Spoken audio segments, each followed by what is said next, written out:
Stories from the Quran. সূরা কুরাইশ। মুহাম্মদ সাল্লাল্লাহু আলাইহি ওয়াসাল্লামের জন্মেরও অনেক অনেক আগের কথা। আমরা আজকে তার প্রপিতামহের দাদার গল্প শুনব। তার নাম ছিল কুসাই। তার সময়ের আগে কুরাইশরা একতাবদ্ধ ছিল না, তাই তিনি মক্কার কুরাইশদের একত্রিত করেন। মক্কা আস্তে আস্তে শহরে পরিণত হয়। পুরো আরব থেকে যত লোক কাবা ঘরে ঘুরতে আসতো, কুসাই তাদের সবাইকে অতিথির মতো আপ্যায়ন করত। তাই আস্তে আস্তে আরব এলাকায় আরবীয় বংশের মধ্যে কুরাইশরা সবচেয়ে শক্তিশালী হয়ে ওঠে। তার ছেলে আব্দি মানাফ পুরো আরব জুড়ে কুরাইশদের শক্তি আরো বাড়িয়ে তোলে এবং তার অন্য একটি ছেলে ছিল হাসিন। হাসিন খুব সম্মানিত এবং দয়াবান ছিলেন। তিনি মক্কাতে হজের জন্য আসা লোকদের দেখাশোনা করতেন এবং তাদের মাঝে খাবার বিতরণ করতেন।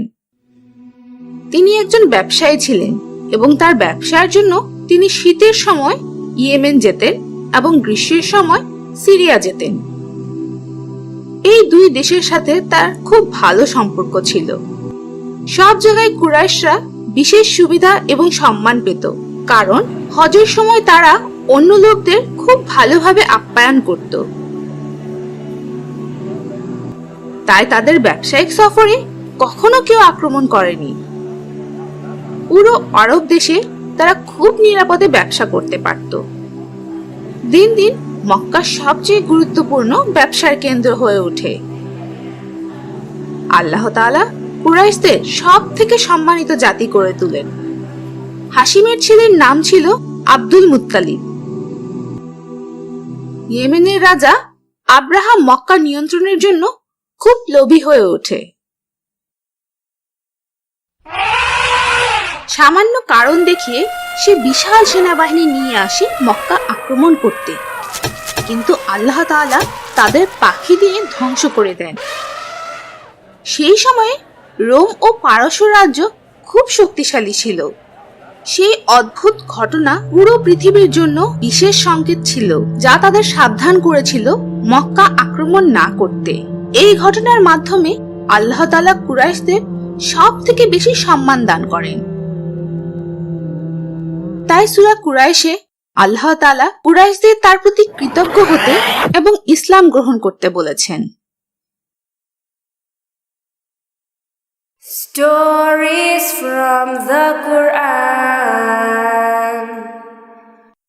এই সূরার সম্পর্কে কিছু মজার তথ্য হলো, আল্লাহ তাআলা এই সূরা মক্কায় নাজিল করেন। প্রথমে কিছু সাহাবী মনে করেছিলেন যে সূরা ফিল ও সূরা কুরাইশ একই সূরা।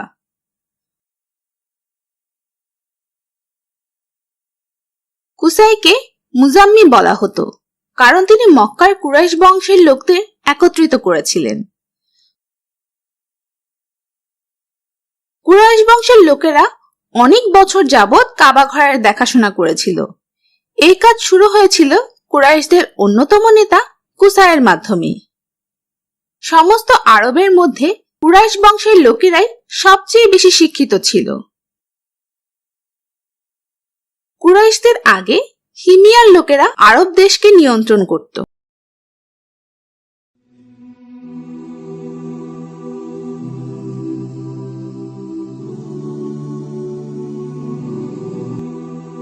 Our goal is to make all of these resources available for free to anybody, anywhere.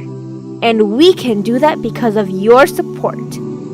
We are a non-profit organization, and in our website, you can help us by giving us a one-time donation or becoming a monthly supporter of the whole thing.